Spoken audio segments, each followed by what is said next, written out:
তুমি আমাকে বাড়ি থেকে তাড়িয়ে দিচ্ছ? তাড়িয়ে দিচ্ছি না, তোমাকে আমি ডিভোর্স দিচ্ছি।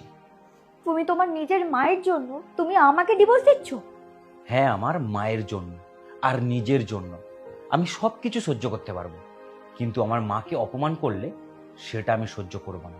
এর আগেও তুমি আমাকে অনেকবার অপমান করেছো, আমি কিচ্ছু বলিনি, চুপচাপ করেছিলাম আমাদের সম্পর্কটা টিকিয়ে রাখার জন্য। কিন্তু এখন এখন আর সম্ভব নয়। পবিত্র, তুমি অনেক বড় ভুল করছো। তুমি আমার মতো মেয়ে কোনোদিনও পাবে না। কি? তোমার মতো মেয়ে? তোমার মতো মেয়ে আমার দরকার নেই। ঠিক আছে, আমি তোমাকে কোর্টে দেখে নেব। ঠিক আছে, আমি খুব ভালোভাবে মেকআপ করে যাব, আমাকে ভালো করে দেখে নেবে, বুঝলে? বাবু, তুই কেন বৌমার সাথে ঝগড়া করছিস? আমার কাজ করতে কোনো অসুবিধা হচ্ছে না, আমি একা বাড়ির সব কাজ করে নেব, কিন্তু তুই বৌমার সাথে ঝগড়া করিস না। না মা, ওইসবের আর দরকার নেই। তুই আমার জন্য নিজের ঘরটা কেন ভাঙছিস বাবু?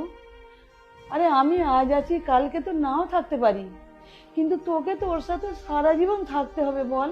তুমি একটা কথা বলো, আমরা যাকে বিয়ে করে নেব তার সাথে কি সারা জীবন থাকতে হবে? সে ভালো হোক কিংবা খারাপ, এটা তো সম্ভব নয়, তাই না? কি আর করবি বল, থাকতে তো হবেই।